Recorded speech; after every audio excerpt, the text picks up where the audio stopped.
Lepo pozdravljeni in dobrodošli na tretjem srečanju, ki ga zaradi še vedno nespremenjene situacije izvajamo v obliki Zoom webinarja. Gre za zadnje predavanje iz cikla, ki ga v Narodni galeriji pripravljamo ob razstavi Mojstrovine Pinakoteke Praškega gradu in tudi na tem mestu različne teme povezujemo z našim prostorom. Pred začetkom zopet nekaj pojasnil za tiste, ki ste prvič z nami. Pri Zoom webinarju poslušalci nimajo možnosti vklopa kamere in zvoka, seveda pa vse vabimo, da svoje komentarje ali vprašanja zapišete s funkcijo Q&A, Questions and Answers, ki se nahaja v spodnjem delu aplikacije. Ob koncu predavanja pa bomo vse komentarje in vprašanja prebrali tudi na glas in predavateljica bo na njih v živo odgovorila. Tokrat je z nami umetnostna zgodovinarka, izredna profesorica dr. Marjeta Ciglenečki. Dr. Ciglenečki je leta 1997 doktorirala na temo opreme gradov na Slovenskem Štajerskem od 17. do srede 20. stoletja. Od leta 1987 do leta 2000 je bila zaposlena v Pokrajinskem muzeju Ptuj, ki ga je pa zadnja 3 leta tudi vodila. Poleg tega pa je od leta 1992 tudi predavala na Pedagoški fakulteti Univerze v Mariboru in kot zunanja sodelavka sodelovala tudi na Umetnostno-zgodovinskem inštitutu Franceta Steleta ZRC SAZU. Leta 2008 je sodelovala pri ustanovitvi oddelka za umetnostno zgodovino na Filozofski fakulteti Univerze v Mariboru, kjer so ji leta 2020 podelili tudi Miklošičevo nagrado za življenjsko delo. Od leta 2017 je upokojena, a še vedno zelo aktivna na svojem področju. V svojih razvojnih raziskavah pa se je posebej intenzivno posvečala prav zbirki slik, ki jo sestavljajo kopije po mojstrovinah s Praškega gradu in so na Ptujski grad prišle iz Lipohovic v začetku 20. stoletja. No, več o tem pa nam bo povedala v naslednji uri, zato ji z veseljem predajam tudi besedo. Torej, najlepša hvala, najprej lep pozdrav v mojem imenu, hvala kolegici Katri Meke za prijazno predstavitev in seveda moja zahvala gre tudi drugim kolegom iz Narodne galerije, ki so me povabili k temu predavanju, torej gre za neko pojasnilo o zbirki slik s Češkega gradu Libohovice. Te slike so v tesni povezavi z galerijo na Praškem gradu in del te zanimive libohoviške serije, kot je že kolegica omenila, je nekako po nekem spletu okoliščin zašel tudi na Ptujski grad. Torej, razstava v Narodni galeriji, ki nas seznanja z vrhunskimi umetninami iz Pinakoteke Praškega gradu, nas po eni strani seznanja z izjemno češko umetnostno dediščino, in po drugi strani nam odpira poglede na povezanost evropskega plemstva, čemu zlahka sledimo tudi na področju umetnosti. V primeru zbirke slik iz Libohovic se poleg tega odpira tudi vprašanje o vrednosti in pomenu kopiranja likovnih del.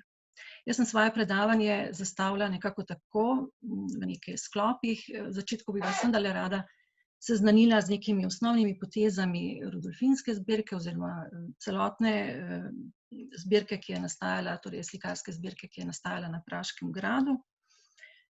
Potem nekaj malega o slikarju Kristjanu Schröderju, ki ga najdemo tudi na naslovu mojega predavanja. Potem nekaj o opremljanju gradu Libohovice in seveda nazadnje se bomo posvetili 17 slikam, ki so iz tega gradu prišle na Ptuj. Torej, najprej o Praškem gradu in njegovih slikah. Torej, Rudolf II., ki je bil okronan za ogrskega kralja 1572, za češkega kralja 1575 in za cesarja Svetega rimskega cesarstva leta 1576. Torej, Rudolfa II. Je sodobna politična propaganda predstavljala kot velikega zmagovalca nad Turki. Prav v tistem času so Turki, ko so vdirali v Srednjo Evropo, nekako začeli tu in tam izgubljati kakšne bitke. Vendar je bila taka slika precej daleč od politične stvarnosti. V resnici je Rudolf II. Zanemarjal vladarske posle in se posvečal predvsem umetnosti, zanimala ga je alkimija, astrologija in podobno. Njegov dvor v Pragi, kamor je zaradi večje varnosti pred Turki preselil svojo rezidenco z Dunaja, je postal pomembno kulturno središče. Rudolf II. Je v Prago vabil najboljše učenjake in umetnike ter na Praškem gradu ustvaril izjemno umetniško zbirko. Leta 1612 je umrl in njegov naslednik, brat Matija, je cesarski dvor spet preselil nazaj na Dunaj in na Dunaj je potoval tudi večji del te slovite umetniške zbirke. Danes te umetnine predstavljajo jedro dragocenosti Dunajskega umetnostno-zgodovinskega muzeja. Torej, po Rudolfovi smrti se je Praški grad več ali manj izpraznil, nekaj je vseeno ostalo, ampak zelo hudo ga je potem prizadelo še plenjenje švedske vojske, in sicer so švedski vojaki vdrli v grad po navodilu švedske kraljice Kristine, ki se je zaželela najlepših umetnin iz te po celi Evropi sloveče zbirke. Vendarle, grad je bil torej res izropan, ampak sredi 17. stoletja se je opremljanje Praškega gradu vzpostavilo na novo. In kako je potekalo to opremljanje? Leta 1650 je bila v Antwerpnu na trgu umetnin prodana ena najslavnejših umetnostnih zbirk. To je bila zbirka Georgea Villeja, prvega vojvode Buckinghamskega. Torej, ta vojvoda si je v zgodnjem 17. stoletju neizmerno prizadeval, da bi pridobil za svojo zbirko vsaj nekaj del iz sloveče rudolfinske zbirke in nekaj malega mu je to tudi uspelo. Pravzaprav je bilo kar malce nenavadno, da je potem z nakupom te zbirke ali pa večjega dela te Buckinghamske zbirke cesar Friderik III. Kar nekaj teh umetnin ponovno vrnil nazaj v svoje cesarstvo.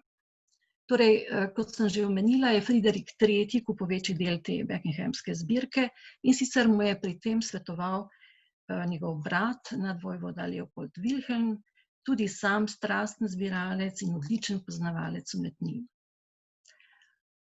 Cesarjev namen je bil na novo opremiti opustošeni Praški grad, dokončanje naloge pa so povezovali s kronanjem Eleonore Gonzaga, ki je bila druga žena cesarja Friderika III. In s kronanjem njegovega sina Leopolda I. za češkega kralja. On je potem naslednje leto po umrlem očetu tudi prevzel naslov cesarja. Obe te dve kronanji sta se dogajali leta 1656. V inventarju Praškega gradu iz leta 1718 je mogoče še slediti tako rekoč neokrnjeni zbirki slik. Torej, ta slika se od 1656 do 1718 tako rekoč ni spremenila. Leta 1721 pa so del slik že prepeljali na Dunaj. V naslednjih letih so postopoma vozili na Dunaj manjše skupine slik. Leta 1740 pa se je cesarica Marija Terezija odločila za veliko razprodajo, ker je potrebovala denar. Vedela je, da ji bodo njeni najtesnejši sodelavci nasprotovali, zato je ta razprodaja potekala v veliki tajnosti. Dokaj hitro, že leta 1742 je kar velik del, torej šlo je pravzaprav za najboljše slike iz Praške zbirke, je kupil saški volilni knez Avgust Močni. Prodaje so se seveda nadaljevale tudi kasneje, pa tudi na Dunaj so še tudi odvažali posamezna dela. Mnoge slike, ki so bile sprva v posesti mogočnega angleškega zbiralca, vojvode Buckinghamskega, so zdaj na ogled v Umetnostno-zgodovinskem muzeju na Dunaju, precej jih je v slikarski galeriji v Dresdnu, najti jih je po celi Evropi, po vseh večjih zbirkah, celo v Združenih državah jih je nekaj. Veliko pa je vendarle ostalo v Pragi. Te umetnine še vedno predstavljajo jedro praške zbirke. Tehtnejše preučevanje zbirk v Praškem gradu je steklo v 70. letih 19. stoletja in že takrat se je izkazalo, da zbirka vsebuje mnoge izjemne umetnine, kar je povzročilo nove transporte na Dunaj. Po prvi svetovni vojni so si Čehi neizmerno prizadevali, da bi z Dunaja v Prago vrnili umetnine, ki so bile prvotno del rudolfinske zbirke. Predvsem so imeli v mislih tisto prvo, res rudolfinsko zbirko. Skušali so dokazati, da jim te umetnine pripadajo po načelu izvora, kar je bila takrat pravno veljavna kategorija. Vendar niso uspeli in razočaranje je bilo veliko. Po prvi svetovni vojni pa so Čehi začeli tudi urejati Praški grad za predsedniško rezidenco in prav nenavadno so ob tem presodili, da stare slike evropskih mojstrov niso primerne, da bi reprezentirale češkega predsednika in češko državo, zato so jih deponirali na grad Opočno. Tam jih je leta 1965 pregledal Jaromir Neumann, ocenil, da gre za izjemne umetnine in dosegel, da so jih vrnili v Prago, kjer danes predstavljajo jedro Pinakoteke Praškega gradu. Pusto se en raziskovalca, ki jih tu pa tam zajame, kakšna depresija ob spoznanjih, da smo iz raznih razlogov izgubili kakšen pomemben del dediščine, priporočam tole Neumannovo knjigo v branje. Torej leta 1966 je Neumann v nemščini izdal knjigo z zelo podrobnim opisom praške zbirke, kjer je seveda razložil tudi njeno zgodovino. In meni se je zdel zmeraj zelo inspirativen prav ta uvodni del, v katerem pojasnjuje, toliko smo se trudili, da bi dobili Rudolfinsko zbirko nazaj iz Dunaja, hkrati smo pa povsem pozabili, da prav nam na nosu sedijo slike, ki so izjemne, ki so dragocene, samo malo so bile zaprašene in laki so potemneli. In se je razkrilo neko izjemno bogastvo. Torej, priporočam branje, če ima kdaj kakšne slabe misli. No, kaj pa o Christianu Schröderju?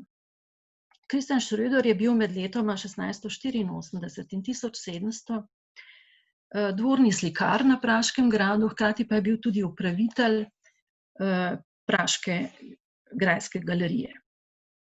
Njegovo slikarsko izobraževanje je podpirala plemiška rodbina Slavata in Schröder je med letoma 1677 in 1979 študijsko bival v Benetkah in v Rimu. Že v Rimu, kjer je živel tudi mecenov brat, karmeličan Karl Felix. Karl Felix je redno poročal svojemu bratu Jiržiju Jachimu Slavati na Češko, kako napreduje mladi slikar. Torej, že v Rimu se je Schröder uveljavil s kopiranjem znanih slik. Znano je, da je na Češko svojemu podporniku poslal iz Rima kar 13 kopij. Kopiranje pa je bila tudi njegova naloga v vlogi upravitelja Grajske galerije v Pragi. V arhivu Praškega gradu je še ohranjeno poročilo v njegovem delu iz leta 1692, ki med drugim pravi, citiram, isti, se pravi Schröder, naj bi izdelal različno proporcionirane kopije po izvirnih slikarskih umetniških delih iz tega umetniškega kabineta. Tako bi lahko uporabili kopije za opremo cesarjevega oltarja v prazniku svetega rešnega telesa, kakor bi jih tudi lahko postavili nad vrata v cesarskih sobanah ali kjerkoli, kjer dvor pogosto rezidira. Tako ne bi bilo potrebe umetniškega kabineta prevažati na različna mesta in bi bilo izvirnikom prizaneseno. Konec citata. Ohranjenih je nekaj arhivskih dokumentov, ki dokazujejo, da je Schröder slikal tudi lastne kompozicije, predvsem portrete, vendar nobeno takšno delo ni ohranjeno oziroma ni prepoznano. Zaenkrat poznamo le njegove kopije slavnih slik. Daleč največje naročilo, ki je dobro dokumentirano, je prav serija slik za grad Libohovice, znani pa sta še oltarna slika za cerkev svetega Janeza Krstnika v mestu Jindřichov Hradec, za katero je kopiral sliko Guida Renija, in pa slika pridiga Janeza Krstnika, ki je kopija po Bernardu Strociju, ta pa visi na steni v katedrali v Litomeržicah. Obe omenjeni deli, ki sta dobro ohranjeni, sta po pravici rečeno bolj kakovostni kot večina kopij za grad Libohovice. Schröder je pri kopiranju dimenzije prilagajal naročnikovim potrebam, kakor je omenjalo že tiskarsko poročilo. In to spreminjanje dimenzij se je zlasti odrazilo pri Libohoviški seriji, kajti naročnik je zahteval skorajda kvadraten format. Pri prenosu v kopije je zato moral nekatere motive kompozicijsko precej preurediti. Izpostavlja se vprašanje Schröderjeve slikarske moči. Češki umetnostni zgodovinarji, med njimi tudi velika poznavalka Rudolfinske zbirke, gospa Eliška Fučikova, ga štejejo za povprečnega ali pa celo zelo povprečnega.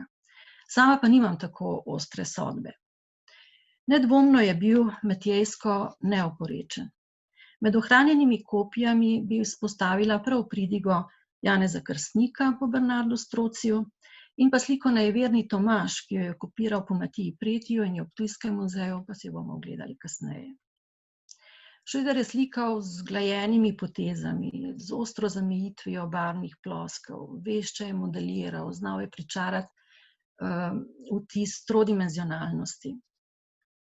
Težje je trditi, da je zvesto sledil izvirnikom v smislu nekega stila, osebnega stila. Ne le, da je prilagajal dimenzije in kompozicije, tudi izvedba izdaja kopistovo roko. Torej, Schroederjevih kopij pravzaprav niti ni težko prepoznati. Žal slike iz serije Zalibohovice niso ravno v najboljšem stanju. Že prejšnja restavriranja so pustila svoj pečat, zlasti na ptujskih slikah pa so ponekod uničene cele, prav večje površine. Za presojo o kakovosti se je potrebno poglobiti v detajle. Zagotovo drži, da je imel Schroeder pri kopiranju pomočnike. 3 poznamo je po imenu, 2 sta popolnoma nepomembni imeni, nikjer drugje se ne pojavljata. Eden pa je izredno pomemben, to je češki slikar Peter Jan Brandl, ki je svojega učitelja močno presegel. V nekaterih zapisih, čeških zapisih o slikarju Schroederju beremo, da je pravzaprav najpomembnejše, kar se mu je zgodilo v življenju, je bilo to, da je bil učitelj Brandlu, ki pa se od njega menda ni imel kaj dosti naučiti. To so take, po moji presoji, močno preostre sodbe, ampak dejstvo je, da je Brandl seveda svojega učitelja močno presegel. Brandl ni imel možnosti, da bi kdaj potoval v Italijo, kar je bilo v tistem času pravzaprav sanjsko študijsko potovanje za vse mlade slikarje. Imel pa je možnost proučevati znamenite umetnine v Grajski galeriji v družbi svojega učitelja. Že Jaromir Neumann je predvideval, da je Brandl kopiral slike iz Grajske galerije.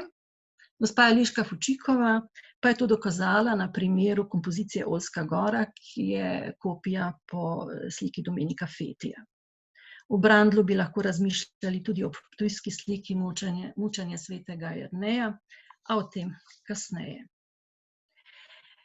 Kopiranje slavnih del je bilo v preteklosti pomemben del likovnega izobraževanja.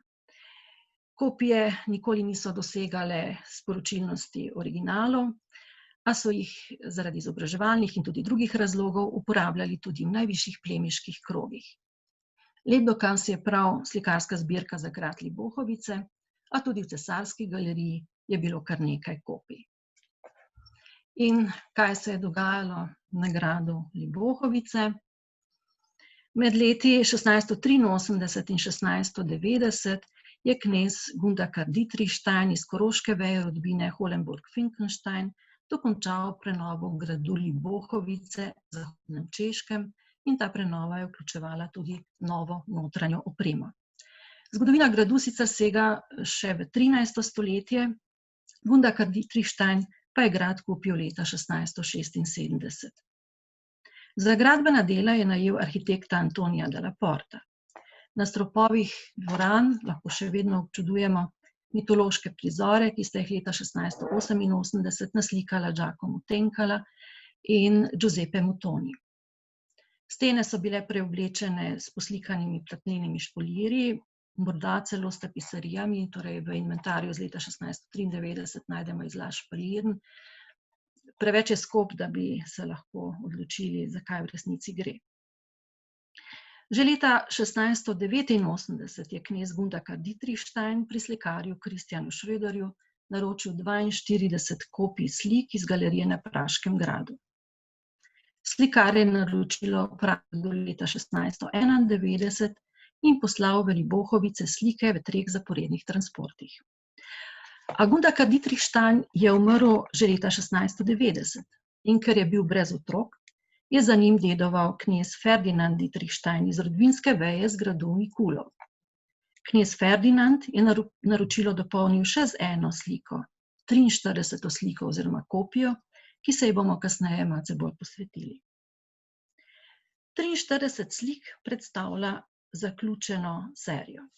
Vse podobe so kopije po slavnih delih iz praške grajske galerije. Po številu prevladujejo kopije po Paolo Veroneseju, teh je 7, 8 slik so kopije po delih Francesca in Leonarda Bassana, 2-krat se kot avtor zbirnika pojavi Matija Preti, drugi avtorji pa so zastopani s po eno sliko. Vse slike so približno enakih dimenzij, torej 150 x 170 cm, približno, malo te mere variirajo. In vse so bile po sobanah nameščene kot supraporte, se pravi nad vrati. O tem nas podučijo inventarni popisi gradu, ki so se ohranili za leta 1693, 1700 in 1759. Tako nam je znano tudi, katere dvorane so bile opremljene s koliko slikami in nekatere je mogoče celo prepoznati po opisih. Prvotno pozlačene okvire za slike izdelal Jan Brokov, so jih izdelali v njegovi delavnici. Jan Brokov je tudi sicer za Gundakarja Dietrichsteina izpolnil še nekaj drugih naročil za Libohovice. Okviri so izvrstno rezbarsko delo in čeprav ponavljajo skoraj enake vegetabilne motive, so ti na vsakem okviru povsem drugačni. Torej, načeloma sicer lahko ločimo 2 tipa teh okvirov, eni so perforirani in drugi kompaktni, zdaj ne vem, če se vidi moja miška, torej ta je kompakten, potem so taki popolnoma perforirani. Prvotno so bili pozlačeni, kasneje se je ta pozlata nekako ogulila in so jih prebarvali z neko črno barvo. Kadarkoli uspejo ptujski muzejski kustosi dati kakšno sliko v restavriranje, hkrati muzejski restavrator Zales restavrira tudi pripadajoči okvir in seveda ga potem na koncu tudi pozlati. O okvirih in deležu Jana Brokova na Libohoviškem gradu je pisala kolegica Polona Vidmar. Poleg 2 portretov v slavnostni dvorani, ki pa nista Schroederjevo delo in sta rezultat čisto nekega drugega naročila, in poleg opreme kapele je bilo omenjenih 43 slik edina slikarska oprema na gradu. Govorim seveda o tabelnih slikah. Uganka ostaja, po kakšnem ključu je knez Gundakar Dietrichstein izbral slike s praškega gradu, ki naj bi jih Schroeder kopiral. Nobene prepričljive razlage doslej še ni bilo mogoče izslediti, prav tako pa Schroederjeve kopije niso v nikakršnih povezavah z mitološkimi prizori na stropnih poslikavah. Žal ne vemo, kakšni so bili motivi na izgubljenih špalirjih. Obveljalo je mnenje, da naj bi izbor izkazoval okus kneza Gundakarja Dietrichsteina, o katerem pa pravzaprav težko govorimo o presežkih. Stropne poslikave so izjemno skromne kakovosti. Izbor slik se zdi, da je več ali manj rezultat nekih naključij. Vsekakor pa je knez s kopijami slik potrdil svoj visoki položaj in neposredne povezave s cesarskim dvorom. Leta 1858 je umrl zadnji moški iz rodbine Dietrichstein oziroma rodbinske veje, ki je posedovala dvorec Libohovice. To je bil knez Jožef Franz Dietrichstein. Posest in grad Libohovice je lahko podedovala njegova hči Marija Terezija Dietrichstein, poročena z Janezom Friederichom Herbersteinom, bila je namreč edina hčerka, sina ni imel. Podedovala je lahko te posesti zaradi tega, ker so bile Libohovice vpisane v rodbinski fideikommis, se pravi, da se jih ni smelo odtujiti iz družinske posesti. Marija Terezija pa si je izrecno želela imeti tudi ptujski grad, ki so ga imeli Dietrichsteini v posesti med letoma 1802 in 1858. Vendar ptujskega gradu ni mogla podedovati, ker ni bil vpisan v fideikommis. Morala je počakati in ga je šele leta 1873 kupila na dražbi in takoj zatem ga je pričela obnavljati. Obnovo je leta 1912 dokončal njen sin Janez Jožef Herberstein, kakor je zapisal na kamnito ploščo na notranji strani grajskega portala. Nazadnje je grad tudi opremil z pohištvom in seveda tudi slikami. Pri tem se je poslužil fundusov več drugih družinskih gradov, Največ predmetov je prišlo iz gradov Vurberg in Hrastovec. Kolegica Tatjana Štefanič je ugotovila, da je pohištvo tudi še iz kar mnogih drugih virov. In iz Libohovic je dal pripeljati 17 slik iz Šrederjeve serije kopij. Tako danes na Libohovicah hranijo 22 slik iz serije, nekatere so razstavljene, spet druge deponirane. 17 slik je na Ptuju, 4 pa so izgubljene. Serija je pomembna iz več vidikov, med drugim nam pomaga razkrivati nekdanjo podobo praške grajske galerije. Slike, ki so od začetka 20. stoletja del opreme Ptujskega gradu, imajo na hrbtni strani platen in okvirjev velike številke zapisane s črnim tušem. In te številke pripadajo inventarizaciji Libohoviškega gradu. Skozi leta pa se je vedenje o izvoru in pomenu teh slik porazgubilo. Pravzaprav lahko rečemo, da že Janez Jožef Herberstein, ki je del slik prenesel na Ptujski grad, verjetno ni razumel, da s tem razbija neko zaključeno celoto in da to mogoče tudi ni v redu, ne. Tudi leta 1965 je vse ptujske grajske premičnine ocenil dr. Hans Herbst iz Dunajskega Dorotejuma, in sicer zato, ker je družina Herberstein po drugi vojni po pravni poti poskušala doseči odškodnino za premičnine in jo je tudi dobila. Herbersteini so Ptujski grad zapustili aprila 1945 in s sabo odnesli le najnujnejše. Istega leta je bil grad nacionaliziran in že naslednje leto spremenjen v muzej. Nepremičnine pa po mednarodnem pravu niso mogle biti del nacionalizacijskega postopka. Iz cenilnega zapisnika razberemo, da Herbst slik ni ocenjeval kot neko skupino, kot nekaj enovitega, tudi jih ni med sabo primerjal.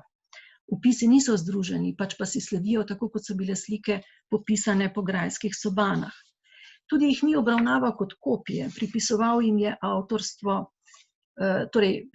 jih je avtorjem izvirnikov ali njihovim krogom in pri tem deloma upošteval, kako so bile nekatere od teh slikov vrednotene na razstavi Stari tuji mojstri, ki je bila v Narodni galeriji v Ljubljani leta 1964. No, takole so slike videti, ko so v okvirjih. Treba je reči, da, kot sem že prej omenila, Šreder je imel seveda več pomočnikov in seriji se prav pozna, da jo je ustvarilo več rok, ki so bile različno vešče. Tako da so slike same med sabo precej raznolike in šele okvirji jih pravzaprav povežejo v neko vizualno enotno celoto. No in poglejmo si zdaj teh 17 slik, ki sem jih grupirala malce glede na njihov karakter, na problematiko, nazadnje pa se bomo ustavili ob 3 delih. Kar 4 ali pa morda celo 5 ptujskih slik je kopij po Pavlu Veronezeju. To so slike Kristus in Prešušnica, Kristus in Samarjanka, potem Kristus in stotnik iz Kafarnauma ter Anga se prikaže Hagari.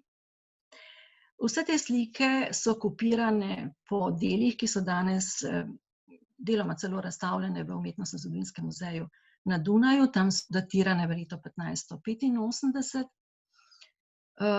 Še kakšnih 15 let nazaj, se mi zdi, so bili podnapisi pod temi dunajskimi slikami, torej so sporočali, da so slike delo Veronezeja, kar pa skoraj gotovo ne drži. Že prej so se v literaturi pojavljali dvomi o Veronezejevem avtorstvu, no pred nekaj leti so te tablice zamenjali in zdaj tam na njih piše Veroneze in delavnica. Zlasti je ta neprimernost pripisovanja slik Veronezeju se je izkazala pri sliki Kristus in stotnik iz Kafarnauma. Ta slika ima veliko verzij. Tale desno zgoraj je dunajska, ta podolgovata. Jih je pa še več, seveda. Najstarejša od vseh je tista, ki visi v Pradu v Madridu, je datirana v letu 1571. Zelo podobna slika je v Dresdnu, v slikarski galeriji. Tista je datirana v 1581-82. Torej na tej madridski in na dresdenski sliki res lahko občudujemo te poglavitne značilnosti Veronezijevega slikarstva, ki je znal tako imenitno naslikati bleščeče belo svilo, pa ta srebrnkasta svetloba, ki obliva celotne prizore. To je nekaj, kar je znal res samo Veroneze. Že če pogledamo zdaj primerjavo med madridsko in dunajsko sliko, vidimo bistveno razliko. Nekaj je spremenil slikar tudi pri slikanju ozadja, reduciral je figure, predvsem pa tisto, kar je neznačilno za Veronezija, slika je razmeroma temna. In taka slika se je potem kopirala v Schroederjevem ateljeju. Schroederjeva slika, se pravi ptujska slika, pa je ta spodnja. Vidimo, da je prvič kolorit je zelo teman, ozadje je še poenostavljeno, še manj oseb je na sliki. Skratka, pri kopijah je seveda značilnost, da se vedno poenostavljajo. Z vsakim nadaljnjim kopiranjem se delo poenostavi. Zanimiva je morda tale slika, za katero se pogojno meni, da je bila narejena po Veronezijevem izvirniku, namreč izvirnika ne poznamo. Torej, tudi sama nisem nikoli srečala slike s tem motivom, čeprav zdaj tukaj samega Veronezijevega načina slikanja res ne prepoznamo. Zdaj vidimo zelo temno sliko, ki se spogleduje celo z nekim chiaroscurom, in tudi Karl Felix Slavata, ki je poročal o slikarjevem napredku iz Rima, ko je ta še bil mlad, ko se je vendarle šele priučeval vrednotam italijanskega slikarstva. Torej, ta Karl Felix je že ocenjeval, da je postal v nekem obdobju že zelo vešč v Caravaggiovskem načinu slikanja svetlo-temnega. Torej, že takrat, ko je še bil mlad, so opazili, da recimo se nagiba k tovrstnim slikarskim postopkom. Zanimivo je nadalje to, da nekatere slike, ki jih imamo na Ptuju v kopijah, se doslej do nedavnega ni vedelo, da so izvirniki nekdaj pripadali praški grajski galeriji. Tule imamo en tak primer, Grekov izgon iz Templa. Teh slik je tudi več. Najbolj slavna je seveda ta, ki je v Minneapolisu v Inštitutu za umetnost, ki je zaslovela predvsem s to desno spodnjo skupino portretov največjih umetnikov tedanjega časa, torej Michelangela, Tiziana, Kloviča in pa Rafaela. Obstaja pa še v Združenih državah še ena slika, še ena verzija, nekoliko spremenjena, in to je v Nacionalni galeriji v Washingtonu. V tem spodnjem desnem kotu nimamo več te slovite skupine, ampak mrtvo podgano. In ta slika je morala biti prvotno v Pragi, čeprav nisem zasledila, da bi v Washingtonu to sploh vedeli. To pa vemo seveda potem, da imamo na Ptuju kopijo te slike. Torej, ta kopija po El Greku je zelo slabo narejena, to moram posebej povedati, dvomim, da je Schroeder osebno kaj prispeval k tej sliki. Tako da je Hans Herbst leta 1965, ko je sliko ocenjeval, presodil, da je to delo nekega neznanega štajerskega slikarja.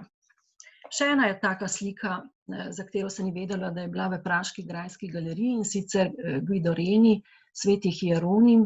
Danes je ta slika v Umetnostno-zgodovinskem muzeju na Dunaju. Ampak tam so jo pridobili šele leta 1957 in to iz Lichtensteinske zbirke v Vaduzu. Torej, ta pota slik, ki se premikajo po celi Evropi iz ene imenitne do druge imenitne zbirke, so včasih težko izsledljiva. In na Ptuju seveda hranimo kopijo te slike in vidite, da je zelo jasno razvidno, kako je moral Schroeder precej spremeniti dimenzije in seveda temu prilagoditi tudi kompozicijo. Dve sliki sta povezani z Matijo Pretjem. O mučeništvu svetega Jerneja bomo govorili kasneje. Kopija po pretju pa je tudi slika Nejeverni Tomaž. Osebno se mi zdi to ena boljših kopij in upam si trditi, da je to v celoti Schröderjevo delo, ki izkazuje tudi, mislim, da vse odlike Schröderjevega načina slikanja, torej to gladko slikanje, potem ta njegova dokajšna spretnost v teh svetlo-temnih kontrastih.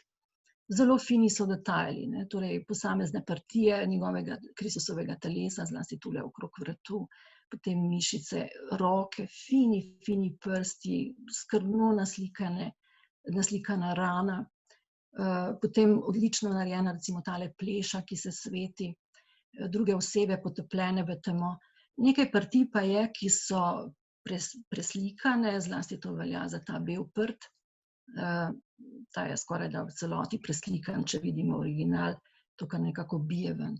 No, ta slika ima še eno posebnost, ki je, vsaj za zdaj še ne znam razložiti, tule se tudi vidi na posnetku, da je neka taka, en rob tukaj narejen, to je prišit kos, tale zgornji kos platna je prišit, zgornji kos platna je ena zelo redka, slaba tkanina, pravzaprav spodnji kos platna je gosto tkan, en kvaliteten material.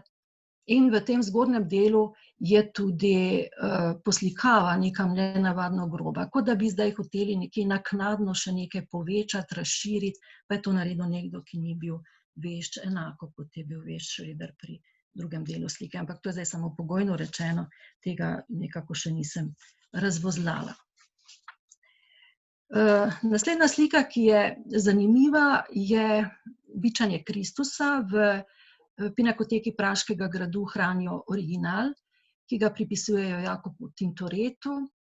V literaturi najdemo sicer najrazličnejše atribucije, na primer Federico Zeri je bil prepričan v avtorstvo Palme mlajšega, ampak tudi gospa Fučikova se je odločila za Jakoba Tintoreta, kajti to je ena od tistih slik, ki so prišle v posest Friderika III.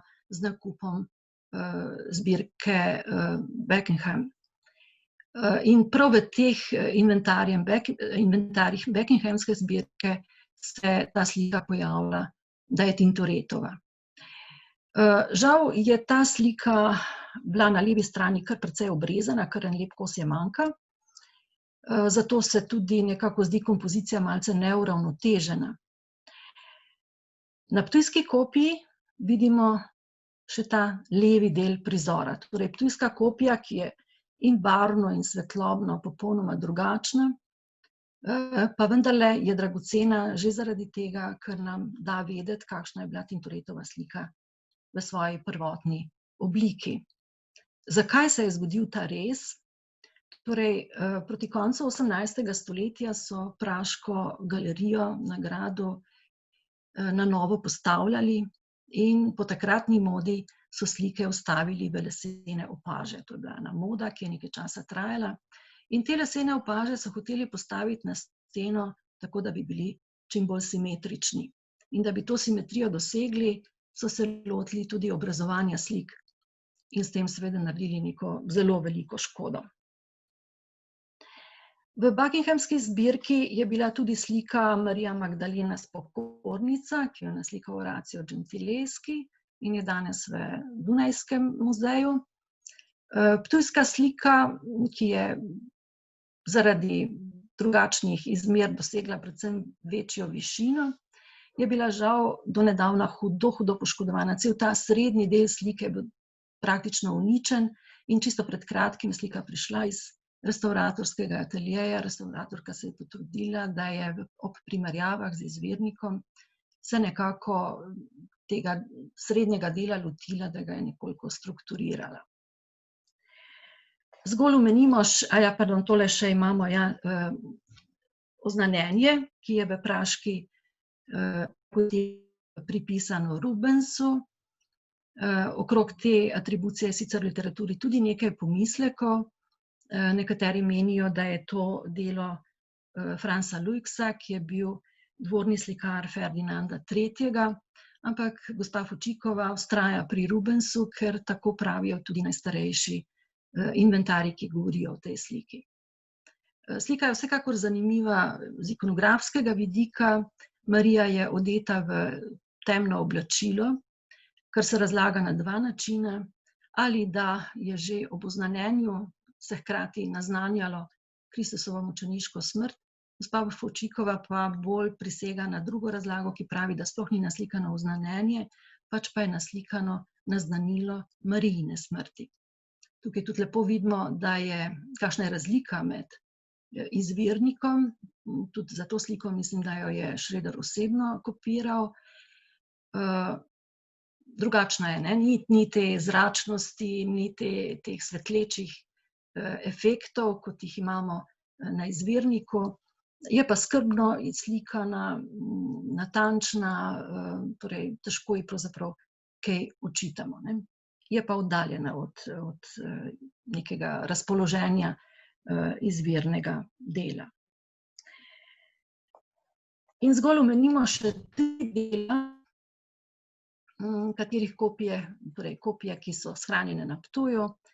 Torej, prva, David igra pred Savlom po Giovanniu Battistu Spinelliju, ta slika je v Pragi, potem tudi Pietà, kopirana po Giovanniu Andrei de Ferrariju, je prav tako v Pragi. Sveta Cecilija, ki je kopija po Antiveduti da Gramatica, pa to sliko pa hranijo v Umetnostno-zgodovinskem muzeju na Dunaju. Malce bi se mogoče zadržali pri sliki Kristus na Oljski gori.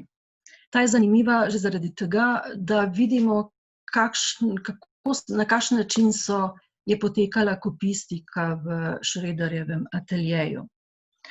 Torej, izvirno sliko je naslikal Domenico Feti leta 1617 in takrat je bila slika v vojvodski palači v Mantovi. Leta 1630 so cesarske čete zavzele Mantovo in po vsej verjetnosti je slika bila plen, so jo uplenili in jo odnesli najbrž najprej na Dunaj. Po sredini 17. stoletja, ko so v drugo opremljali praški grad, pa so jo prenesli v Prago. Ob koncu 18. stoletja so tudi to sliko obrezali po levi strani iz istih razlogov, ker so jo vstavljali v lesene opaže. In potem se je izkazalo, v nekem naslednjem obdobju, se jim je zdelo, da je moteče, ker je ta angel izgubil desno roko in kar je pač v roki držal in tudi del telesa. In potem so se odločili in so ta del slike preslikali z nekim oblačnim nebom. Kasneje, ne tako dolgo nazaj, so se premislili in so te preslikave sneli, tako da je zdaj ta Fetijeva slika v svoji izvirni podobi skupaj z angelom, žal pa na levi strani obrezana. Poznavalci Fetijevega dela so bili prepričani, da angel v svoji desnici drži kelih, nenazadnje tako govorijo tudi evangeliji, in tako je slikal tudi Feti na drugih slikah z enakim motivom. Primerjava z ptujsko kopijo pa pokaže, da je v rokah držal križ. Tudi ta ptujska kopija je Schroederjevo delo, osebno Schroederjevo delo, in to je pravzaprav edina slika v vsej tej skupini ptujskih slik, za katero je Hans Herbst napisal v cenilni zapisnik, da je delo Kristjana Schroederja. Nisem mogla izslediti, od kod je dobil ta podatek, torej očitno je imel v rokah nek dokument, ki meni ni prišel v roke. Skratka, to sliko je označil kot Schroederjevo. Potem pa so leta 2006 v praški galeriji iz zasebne lasti kupili še eno sliko, še eno kopijo, torej priznajmo mnogo boljšo kopijo, kot je Schroederjeva, te iste slike Fetijeve. In ko je gospa Fovčíková primerjala vse te 3 slike med sabo, je seveda nemudoma ugotovila, da to ne more biti Schroederjevo delo, tudi mere so drugačne, to se pravi, slika je bila kopirana za nekega drugega naročnika, ki je imel neke drugačne želje, kar se mer tiče. In po neki presoji se je odločila, da bi to sliko lahko atribuirala Petru Brandlu. Vidimo, da je zdaj zlasti v primerjavi s Schroederjevo kopijo, je ta poteza čopiča lahkotnejša, slika je barvno živahnejša, bolj svetla. Skratka, Schroederjeva absolutno ni in v Schroederjevi bližini, v njegovem ateljeju, ki je bil pač pristojen za izdelovanje kopij po teh slikah iz Praške galerije, je pravzaprav Brandl bil edini, ki bi bil lahko kos tako zahtevnemu naročilu, ki bi ga tako dobro opravil. Prav ta atribucija Oljske gore me je napotila na misel, da bi o nečem podobnem lahko razmišljali tudi ob sliki Mučeništvo svetega Jerneja, ki je brez vsakega dvoma najkvalitetnejše delo v celotni seriji, ki je bila narejena za Libohovice. Slika je bila doslej dvakrat razstavljena v Narodni galeriji. Prvič je gostovala tam leta 1964 na razstavi Stari tuji mojstri. Takrat jo je Anica Cevc pripisala neznanemu italijanskemu slikarju iz 17. stoletja. Potem je leta 1972 Alberto Reci v Zborniku za umetnostno zgodovino objavil članek, v katerem je Mučeništvo svetega Jerneja brez vsakega dvoma pripisal Matiji Pretiju samemu. Torej, o tem ni nikakor dvomil. Slika je bila potem leta 1993 uvrščena še na razstavo Evropski mojstri slovenskih zbirk in ob tisti priložnosti sta Federico Eri in Ksenija Rozman presodila, da bi ta slika lahko nastala v Pretijevi delavnici še za časa mojstrovega življenja kot replika Pretijeve slike, ki jo od leta 1749 naprej hranijo v Dresdnu, v slikarski galeriji. Torej, ta dresdska slika in to, kar vidimo tukaj na ekranu, je zelo sorodno, torej kopija dokaj zvesto sledi, torej ta slika dokaj zvesto ali kopija ali replika dokaj zvesto sledi tisti dresdenski sliki, nekoliko so prilagojene izmere, torej dimenzije so nekoliko prilagojene. Nobena od atribucij do leta 1993 ni mogla upoštevati dejstva, da je ta slika pripadala seriji libohoviških slik, ker v tistem času, torej na začetku 90-ih let, se torej še nihče ni raziskoval te skupine libohoviških slik. Kaže pa opozoriti na nekaj detajlov iz zgodovine tega platna. O pripravah na razstavo Evropski slikarji slovenskih zbirk je restavrator Kemal Selmanović leta 1985-86 to sliko restavriral, pri tem ugotovil, da so v preteklosti zgornji del slike preprosto zavihali. S tem so jo seveda skrajšali in še tako skrajšano so lahko vstavili v okvir, ki ga je izdelal Jan Brokov, in šele s tem so dosegli izmere, kakršne je pri svojem naročilu zahteval knez Gundekar Dietrich Stein. Torej, v pripravah na to razstavo seveda je Kemal Selmanović potem odvihal ta zgornji zavihani del, tako da je sliko ravnal, tako da jo zdaj vidimo kot celoten prizor in seveda je moral tudi zamenjati okvir, torej ta stari Brokov okvir seveda ni več dovolj za to sliko.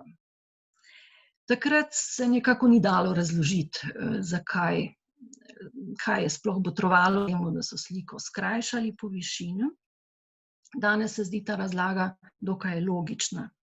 Po vsej verjetnosti je Schroeder malce poenostavil naročilo in na novo naslikanim kopijam pridružil delo, ki je bilo že končano, morda za nekega kupca, ki si je kasneje premislil. In ker se dimenzije niso skladale, so pač preprosto podvihali platno. Seveda bi lahko pomislili tudi na to, da bi Gundekar Dietrich Stein si nabavil preprosto eno delo, ki bi bilo nek, vendarle moramo tako misel kar hitro odvrniti. Torej, v tistem času slike iz Praške grajske galerije nikakor niso bile na prodajo, to je eno. Drugo pa je, da seveda imamo pogodbo, arhivirana je pogodba med Gundekarjem Dietrich Steinom in Christianom Schroederjem, ki zelo izrecno pravi, da mora Christian Schroeder naslikati 42 kopij po slikah iz Praške grajske galerije in Mučeništvo svetega Jerneja je pač ena od teh 42 kopij. In zdaj, če razmišljamo, kdo sploh je lahko ustvaril nadpovprečno kopijo v Schroederjevi delavnici, se lahko zatečemo k enemu takemu odgovoru, kot ga je našla gospa Fučikova za sliko Oljska gora. Torej, ena od možnih domnev je, da je sliko kopiral Peter Brandl. In še eno sliko bi rada posebej izpostavila, in to je slika Divina Sapientia oziroma Božja modrost, ki je kopija po znani stropni freski v palači Barberini v Rimu. Sploh sem menila, da je pač v tem enem primeru ne gre za kopijo slike iz Praške galerije, vendarle sem se motila. Sliko Božja modrost je pri Schröderju kot dodatek k že dogovorjeni seriji naročil Ferdinand Dietrichstein, potem ko je leta 1690 podedoval grad Libokovice. Gre za 43. sliko. Gundekar je naročil 42 slik in potem je Ferdinand naročil še 43. sliko kot dodatno. Iz enega od Schröderjevih pisem izvemo, da je slika visela nad vrati v spalnici Ferdinandove soproge Marije Elizabete, hčerke kneza Janeza Antona I. Egenberga. Knez Egenberg je leta 1638 kot poslanec cesarja Ferdinanda III. Potoval v Rim k papežu Urbanu VIII. Iz rodbine Barberini. Poslanstvo je bilo povezano s kronanjem Ferdinanda III. Za cesarja leto pred tem. Egenberg je bil v avdienci tudi pri vplivni Ani Colonna, ženi papeževega nečaka Tadeja Barberinija. Zakonca sta živela v palači Barberini, imela sta svoje krilo, Ana Colonna pa je sprejemala večino tistih, ki so želeli do papeža, torej ona je bila kot neka predhodnica. Na sprejem pri Ani Colonni so gostje čakali v predsobi njenega apartmaja. Strop te predsobe s potlačenim obokom pa je v letih 1630-31 poslikal Andrea Sacchi. O tej ikonografsko in likovno nadvse vznemirljivi poslikavi je bilo napisanih kar nekaj razprav. Prostor kvadratnega tlorisa osvetljujeta dve okni na zahodni strani, torej to je stena, ki je zdaj v bistvu ne vidimo, tule vidimo majčkeno en koš palete tega okna. Na vzhodni steni, torej nasproti, pa je portal, ki vodi v kapelo. In če pravilno stojimo v tem prostoru, tukaj bom dala ena drugega, če stojimo pravilno v tem prostoru, potem se nam odpre pogled na oltar in na oltarno sliko, ki prikazuje križanega, avtor oltarne slike pa je Pietro da Cortona, ki je poslikal tudi tisto slovito veliko slavnostno dvorano v isti palači. Strop v tej palači je razmeroma nizek, kar seveda ni ugodno za iluzionistične učinke. Vsak je figuralni prizor nekako koncipiral v en takšen podolgovat pravokot, ki ga je kot en trak potegnil čez sredino tega kvadratnega stropa, torej tega kvadratnega opoka. Vsa teža kompozicije pa se potem zgosti v to zemeljsko kroglo na desni spodaj. Ta zemeljska krogla seveda daje izrazit občutek tako nesimetričnosti, kakor tudi neke labilnosti. Ko stojimo v tej dvorani, navadno začnemo brati sliko pri levi strani in potem gremo preko vseh figur in potem zanese navzdol in potem nam pogled nekako po avtomatizmu zdrne proti temu prehodu, proti kapeli. To je takšen izredno precizen vizualni učinek. Torej, mojstrstvo Sacchija pri tej stropni slikavi je bilo res nedoumljivo skorajda. Torej, ikonografski program za poslikavo je domnevno napisal kontroverzni dominikanski menih Tommaso Campanella, papežev osebni svetovalec, ki je bil vešč tudi v antologiji. Upodobljene figure se vsebinsko naslanjajo na knjigo Modrosti, kjer v 7. poglavju beremo o modrosti, ki po lepoti prekaša tako sonce kot zvezde in ki je bila ustvarjena prej kot svetloba. Knjiga Modrosti se sicer kot celota obrača k vladarjem na zemlji in jih poziva k pravičnosti in iskanju modrosti. Drug vsebinski vir je, kakor je ugotavljal Georg Lechner, zbirka mitov, ki se vežejo na konstelacijo zvezd z naslovom Poeticon Astronomicon latinskega pisca Juliusa Higginusa. Obiskovalec figuralnega prizora, ko mi stopimo v ta prostor in če se postavimo nasproti oken, nas svetloba iz te nasprotne strani tako oslepi, da pravzaprav mi figur skoraj ne vidimo. Se nam nekako zabrišejo, pač pa takrat zasijajo zlate zvezde na modrem nebu. Zdaj, iz tega posnetka pa tega ne vidimo, ne? Torej, če gre iz druge strani, oziroma ta posnetek je narejen verjetno v nekih reflektorjih, potem teh zvezdic ne vidimo. Torej, vsaka poza v tej dvorani pravzaprav daje en drugačen vtis. Vsebina figuralne, torej te figuralne skupine, pa sledi temu Higginusovemu besedilu. Na kaj se je zdaj naslonil ta, vsaj domnevno, ta ustvarjalec ikonografskega programa? Sonce se pojavlja v zodiakalnem znamenju leva. To je povezano tudi z ljubeznijo oziroma božjo ljubeznijo. Papež Urban VIII je bil potrjen 6. avgusta 1623. leta, kar povsem ustreza astrološki konstelaciji leva. To je to, ne? Torej, božja ljubezen, ponazorjena z levom in z golo figuro. Potem v spodnji vrsti pa si sledijo plemenitost z jadnino krono, večnost s kačo, torej kača se grize v svoj lastni rep, potem imamo tukaj prečnost s tehtnico, moč s Herkulovo gorjačo, potem je tukaj milina z liro, božanskost s trikotnikom, dobrota z žitnim klasom, enim samim, in ta dobrota ima prsi nabrekle od nedelja. In potem je seveda osrednja figura je modrost, božja modrost, ki v rokah drži brezmadežno zrcalo in žezlo. Sedi na prestolu in ta prestol je okrašen z čebelami, vemo, da so Barberini v svojem grbu imeli čebele, in zadaj za to figuro seveda prodira močna sončna svetloba.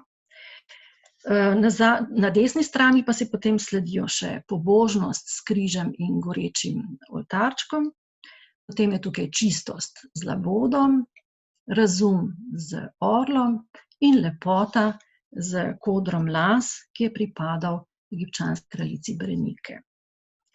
No in potem seveda še zgoraj še ena personifikacija strahu z zajcem.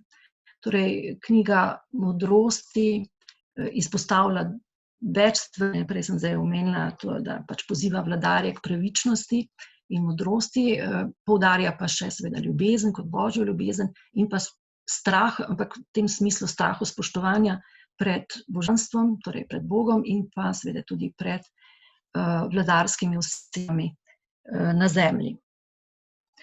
Zanimivo je seveda tudi, na to so še recimo malo, da bliže pogledamo neke figure. Zanimiva je seveda potem tudi zemeljska krogla, ki je naslikana tako, da je osvetljeni del je zlasti Evropa, pa tudi del Afrike, ampak zlasti Evropa je tukaj v zgornjem delu in seveda to se popolnoma sklada z neko takratno, pa si upam reči, tudi sedanjo miselnostjo Evropejcev, da je Evropa nad vsemi drugimi celinami, da prekaša vse druge dele sveta. Seveda, to je zdaj samo del teh ikonografskih razlag, s katerimi so se poznavalci ukvarjali. Zanimive so potem razlage, ki se tičejo heliocentrizma in še marsikaj bi se našlo, za to našo rabo je ta trenutek verjetno tole dovolj, ne? Med čakanjem, to še recimo ena shema, kako so razdeljene te posamezne figure po Scottovi knjigi, ki govori prav o Barberinih. Medtem ko so gostje čakali na avdienco pri Ani Koloni, oni so seveda lahko občudovali to izjemno poslikavo in slavo te poslikave je širila tudi Ana Kolona sama, in sicer s kopijami, ki jih je poklanjala kot diplomatska darila. Leta 1638 je takšno darilo prejel tudi knez Egberg, seveda za cesarja Ferdinanda III. To je za sebe osebno, ampak za Ferdinanda III. In v literaturi sledimo še kar nekaj dokumentiranih daril te vrste. V literaturi je dokumentiranih 7, ohranjena so 4 dela in tem 4 je treba prišteti potem še ptujsko kopijo. Torej, tole je slika, kar imamo zdaj na ekranu, je slika, ki visi prav v tej dvorani. To je slika, ki je bila naslikana, zadnja od njih, leta 1658, je bila poklonjena, morda je bila naslikana že prej, je bila poklonjena, torej kardinal Antonio Barberini jo je naročil in poklonil jo je Aleksandru VII. Kidžiju. Velja za najboljšo od vseh teh kopij in načeloma se meni, da je delo Andreja Sakija samega. Vidimo pa, da seveda pri takšni tabelni sliki se seveda tak prizor, ki je na stropu, iluzionistično odlično rešen, da se tak prizor na tabelni sliki seveda odvije kompozicijsko povsem drugače. Zdaj ni več teh iluzionističnih učinkov. Sakič je bil pač on, ki je to slikal, je tudi določene malenkosti opustil. Mogoče je zanimivo pogledati, kako je naslikal zemeljsko kroglo. Odrezal jo je zgoraj in osvetlil je predvsem Italijo. Torej, ni osvetlil cele Evrope, ampak samo Italijo, pa še to ne cel škornj, celo bi lahko malo špekulirali in rekli, da je pri tem mislil predvsem na Rim. Potem recimo od kopij še izpostavimo eno, ki je tudi dokaj kvalitetna, tudi zato se meni, da je Sakijevo osebno delo. Leta 1642 so jo poklonili kardinalu Richelieju, potem je pristala v znameniti zbirki Crozat in cesarica Katarina je potem to zbirko Crozat v velikem delu, ko se je pojavila na trgu umetnin, in danes je ta slika še vedno v Sankt Petersburgu v Ermitažu. No in potem še slika, ki je bila poklonjena za Ferdinanda III. To je pa zdaj knez Eggenberg. Za Ferdinanda III. Imamo tukaj tudi barvno izdelano. Torej, to je slika delavnice, malce šipkejša od prejšnjih pokazanih. In tako se ugotovimo, torej najprej moramo reči, seveda, kje se je ta slika nahajala. Ko je Eggenberg prišel nazaj na Dunaj, je seveda sliko izročil cesarju in je bila najprej v cesarski zbirki na Dunaju. Po 17. stoletja so jo prenesli v Prago, ampak že leta 1723 beremo v nekih inventarjih, da je bila že spakirana, da se odpelje nazaj na Dunaj. Slika pravzaprav nikoli ni bila posebej izpostavljena, niti v Pragi, niti na Dunaju, tudi danes je deponirana, nikoli nima nekega posebnega mesta v teh cesarskih zbirkah. Ptujska slika, torej ta kopija pa, zdaj seveda moramo nekaj reči, to je pa zdaj kopija kopije. Če smo odkriti, moramo kar reči, da je to relativno slaba slika. Ne samo, da je slabo izvedena, pač pa je bila tudi precej škodovana in zadnji restavratorski posegi, ki so bili narejeni na sliki, so bili dokaj radikalni, drugače ni šlo. Seveda moramo ob tem omeniti tudi, da slikar, kot je bil Christian Schröder, ki je bival v Rimu kar nekaj časa, jasno ni imel možnosti, da bi si to slikarijo osebno ogledal, tega dostopa ni imel. Ko je opazoval kopijo, ki je bila v Pragi, pa seveda tudi ni mogel dojeti bistva, pomena tega izjemnega likovnega dela. Tako je nastalo nekaj, kar je res v likovnem smislu skromno, še zlasti seveda je skromno, če pogledamo zemeljsko kroglo, ki zdaj nima več prav nobene geografije. Postala je neka temna, svinčeno modra, enakomerno osvetljena krogla. Izginila je sončna svetloba, ki je pri tem seveda bistvenega pomena. Izginili so cela vrsta detajlov, med drugim seveda tudi čebele iz Barberijevega grba. Torej, ta slika v likovnem smislu nima kakšne posebne vrednosti, zanimiva pa je seveda z nekega drugega vidika. je edina slika, za katero nam je jasno, zakaj je bila naročena, s kakšnim namenom je bila naročena. Njena naloga je bila v prostorih, kjer je bivala njegova hčerka, ohranjati spomin na Janeza Antona I., kneza Egenberga. Mogoče je treba povedati še tole. Egenbergovo poslanstvo v Rim je bil en velik politični neuspeh. Knez se je na poslanstvo temeljito pripravil, to je bila ena najrazkošnejših misij z Dunajskega dvora. Knez se je v ta namen zadolžil, skratka, celo bogastvo je potrošil za to potovanje, a blišč je Egenbergu prej škodil kot koristil. Papež novemu cesarju ni bil naklonjen in je večkrat odpovedal in preložil že dogovorjeno avdienco. Egenberg pa je tudi na svoji strani z kar precejšno oholostjo postavljal svoje pogoje, kar spet ni pripomoglo k boljšemu razpoloženju. V družini Egenberg so iz tega ponesrečenega dogodka uspeli ustvariti legendo. Razkošna pozlačena kočija, v kateri so po Rimu v povorki vozili darila za papeža, je še vedno ena največjih atrakcij na gradu Čeških Krumlov, ki je bil v lasti Egenbergov. Tej kočiji moramo dodati še 2 kopiji slovite Sakijeve stropne poslikave, ki prav tako spominjata na danes slavno potovanje kneza Egenberga v Rim. Toliko z moje strani, hvala lepa.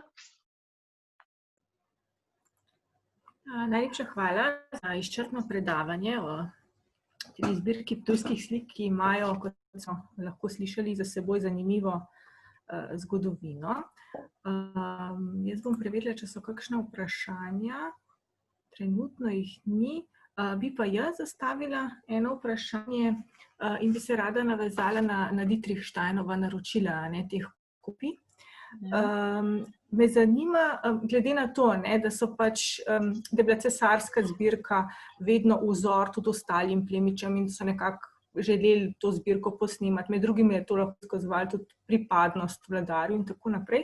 Me zanima, če se ve, ali so mogoče odzadaj stale kakšne politične ambicije, tako Dietrichstein, so hoteli na kaj posebej poudariti, da so se za kakšen nov naziv, ne vem, takrat potegovali kaj takega, če se slučajno ve, no?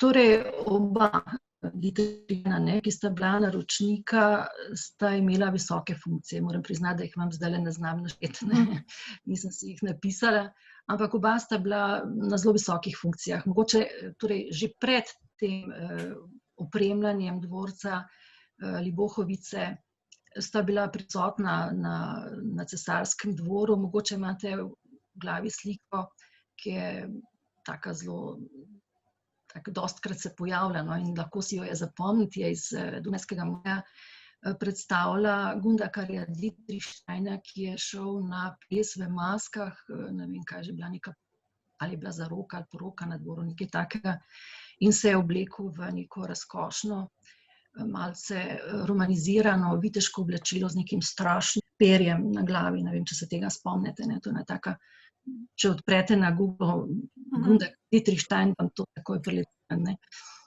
Skratka, oni so imeli dostop do dvora, torej Dietrichsteini so spadali k visokemu plemstvu z velikim ugledom in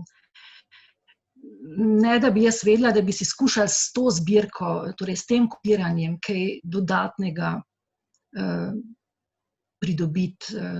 Tega podatka nimam, tudi recimo, dosti smo o teh stvarih debatirali s češkimi kolegi, skupaj smo raziskovali Libohoviški grad in nekako ni bilo nekaj takega na vidiku. Mislim, da mu to ni bilo potrebno, niti Gundakarju, niti Ferdinandu. Hvala. Moje drugo vprašanje pa se navezuje na sliko Nejvernega Tomaža, ki ste omenila, da ima prešit zgornji rob. Zdaj me samo zanima, a se kaj ve, a je možno ugotoviti, a je bil ta rob veliko kasneje dodan, istočasno, ali bi šlo lahko mogoče za podobno zgodbo kot pri tej sliki, Rimljem, ker so zavihali tudi, ne? No, sej, to sem tudi jaz razmišljala. Zaenkrat mislim, da to ne bo mogoče ugotoviti, dokler ne gre slika v restauriranje. Ne? Ta slika še ni restaurirana. In takrat se bo verjetno malo analiziralo barve. Skratka, platno je zanesljivo drugačno. Ne? Ta zgornji kos platna je prav slab, no? Mislim, nekvaliteten, ne? Medtem ko spodnji del je, mislim, da fino, gosto tkano platno. In tudi sama poslikava se razlikuje, kot da je nekdo drug slikal. Ne? Ali pa je zdaj platno samo povzročilo, da je čopič tekel drugače, no pa zdaj jaz težko presojam. Ampak mislim, da moramo počakati na restauriranje, da bo restaurator povedal kaj oprijemljivega. Najlepša hvala. Zdaj drugih vprašanj zaenkrat ni, ker smo pa že kar nekaj čez 100 uro, ki smo jo imeli na voljo, bi jaz potem kar zaključila tole srečanje. Še enkrat se vam iskreno zahvaljujem, da ste se odzvali našemu povabilu in tudi pripravili to odlično predavanje. Zahvaljujem se tudi vsem, ki ste se nam danes pridružili. Posnetek predavanja bo na voljo na naši spletni strani v kratkem. Obenem pa vas tudi vabim, da si ogledate še druge prispevke o praških umetninah, ki smo vam jih v času zaprtja galerije pripravili sodelavci v Narodni galeriji. Tako da še enkrat hvala vsem za tole druženje virtualno. Čakajte, samo mečka, nekdo je dvignil roko. Če ima kdo še kakšno vprašanje, lahko zapiše s funkcijo questions and answers. Bo kdo?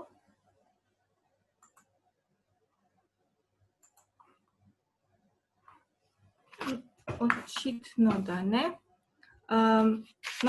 Vsekakor pa še enkrat hvala, tako da se poslavljamo in vsem želimo še naprej lep večer.